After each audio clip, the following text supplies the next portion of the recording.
Welcome back to Outdoor Exploration. I'm Emily, and today we're going to the beach because it is Father's Day, it is solstice, aka midsummer, whatever you call it, and this is, in my opinion, the best time of the year to go beach combing or looking to see what lovely things, animals and seaweeds and plants we can find at the beach. Because it's low tide. Specifically, we get super low tides at this time of the year, usually in the middle of the day. I shouldn't say this time of the year because it goes with the moon cycle, right? So you have to check the tide charts. They're low for a few days right now, and they will be for the next 5 or so around lunchtime, but it shifts as the week goes by, so check it out. There are lots of places you can find tide charts online, and you have to make sure you have a tide chart for your local area, not just your province or your state or whatever. And yeah, so we're going to a beach, which I'm not going to name because I don't want everybody in this community going to the same beach, because that's not a good thing. We're just going to a beach that's local to us and see what we can find. And I brought this, which I don't want to lug down to the beach with me, but I'll show you now. This is by far my favorite beach info identification book. Marine Life of the Pacific Northwest. Obviously, you may need something different if you're not in the Pacific Northwest, but I think most of my viewers are. But I love it because it has really excellent photos of really all kinds of different animals. Especially invertebrates. You can see we're in the worms section here. Here's in the bivalves section. And what else? Oh, we're into all kinds of things. What are these? Looks like sea slugs and crabs.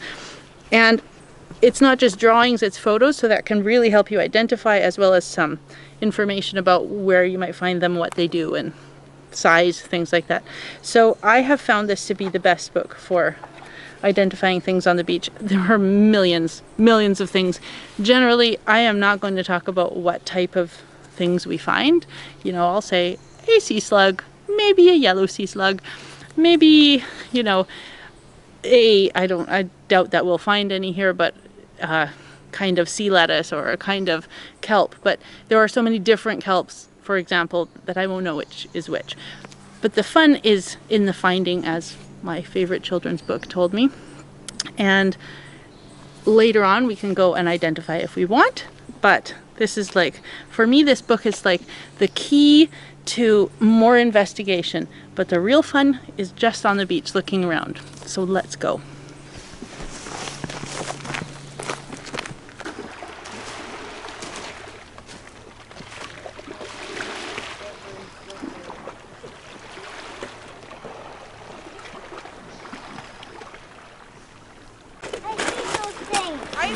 It's okay, kids. Yeah, we just found one too. Oh. It's okay, kids. Ew! And a giant crab! Oh.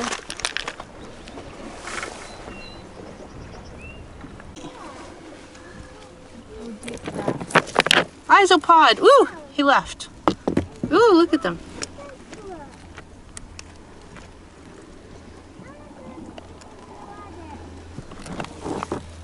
Oh, here are a bunch. Whoa! And a spider. And a crab. Down there. Bright green. Have to look at the camera or anything? Or you can see in the video when you're like close to me and look. Oh, there you are. Okay. Little white crab. I love this little orangey white or beigey white. What would you call that? I don't know. Crab. Brown. Brown. He's so cute. Look at the seaweed. Do you know why it has bubbles? What? It holds air, so when this fills up with water, it keeps it floating. Cool, hey? Ooh, what do I see? Something. Oh. It's the inside of it was something shiny, but it's the inside of this shell. This is a crab shell. Okay, where's this hermit crab? Come here, little guy, where'd you go? I'll move the rock, but then we have to be very careful not to crush anybody with it. Ooh, look at all the limpets. What do you find there? Oh, yeah. There's a hermit crab. Do you see him? Yeah. Do you want to hold him? Here, just maybe he'll walk around on your hand.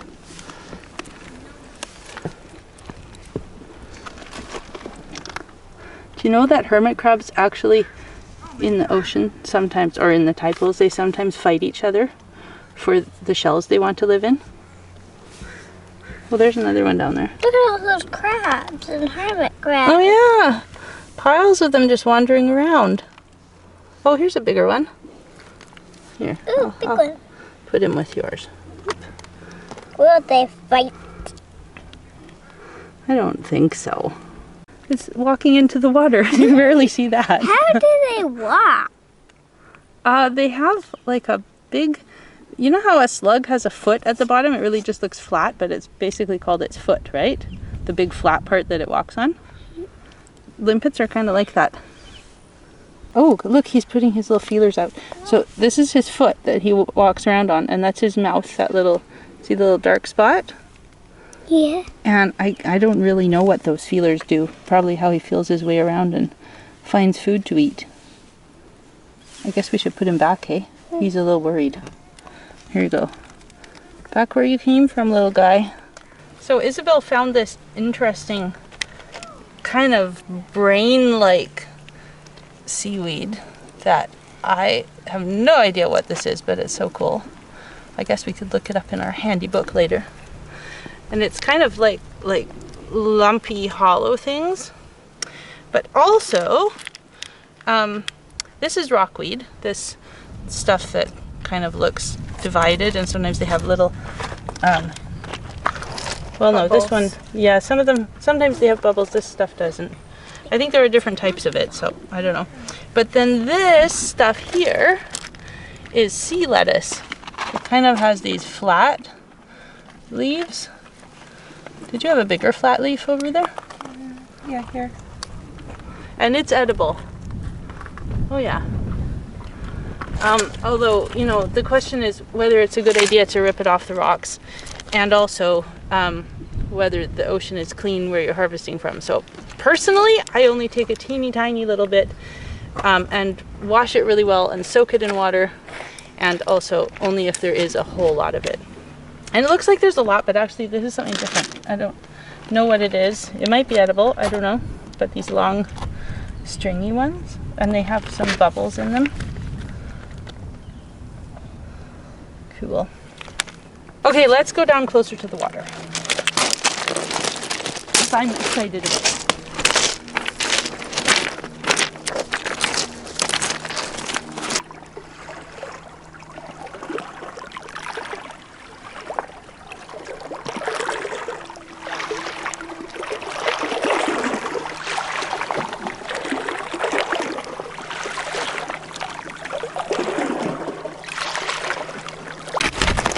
Here's some of the rockweed with the bubbles.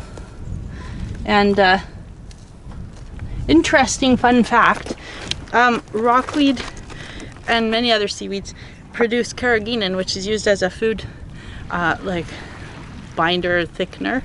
And you can get it by soaking it in warm water, and the whole water just becomes full of this slime. It's an interesting experiment. Although, yet another reason not to take, or another pointer I should say, not to take all the seaweed off the beach, but a little bit, it can be quite interesting. So this is a bunch of ochre stars and a baby. Actually, there are even some tinier babies down there. And I said ochre stars, clearly they're purple, but you know, that's what we call them. And there was a starfish wasting disease around here for quite a long time, and now supposedly it's getting better. There is some comeback. There were almost none of them for a couple of years. It was quite upsetting. Oh look, more sea lettuce on my hands. But yeah, they're slowly coming back, although I still don't see many of the giant sunflower stars and things like that, but there are some of these. It's important if you find them. Sometimes you can just pick them up. I just picked up this little guy because he's not attached. But it's really important to put them back in the shade so that they're not, or in a wet place in the water or something, so they're not stepped on or eaten by gulls or whatever. If you've never seen a gull eating a sea star, you should, because it's amazing. Not something I can just find to show you though.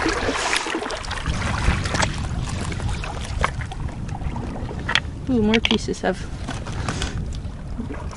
pinchers.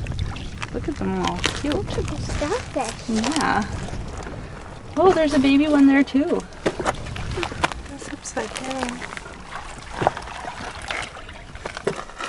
I put them under that. Maybe put them under there.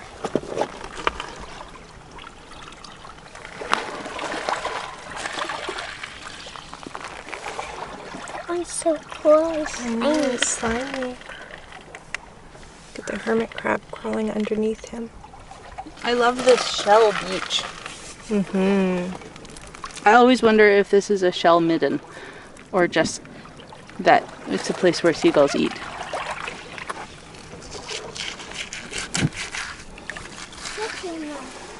Look at all the shells. So cool. Should we look under a rock? When I pick them up, I'm really careful to not, to check if there's anybody living under it before I put it down so I don't crush somebody, you know? Okay, here I go. Oh! What? It's really deep. I thought it was just a small rock. I don't think I'm going to find anything under here. It's huge. With nothing under it, it was all buried in the sand, or shells rather. Well then, I'm going down to the rockier place. It's super slippery. So, I'm going to pick up a couple rocks to see what we find. But, ooh, remembering that we have to be super careful not to damage anything. You can see this one has a pile of baby sea stars under it. All were just, oh, and a big hermit crab. Come here, little guy. Well, he's not huge, but almost too big for his shell.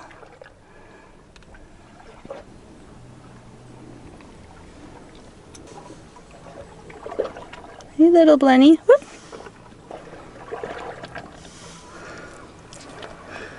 Okay, so in order to protect all these things while I put the rock back on, I am going to put another rock over here just to hold it up so it doesn't crush them when I put it back. And then I'm very, very careful. There we go. Look, a living clam. So beautiful. I can tell he's alive because he's heavy and he doesn't come open very easily.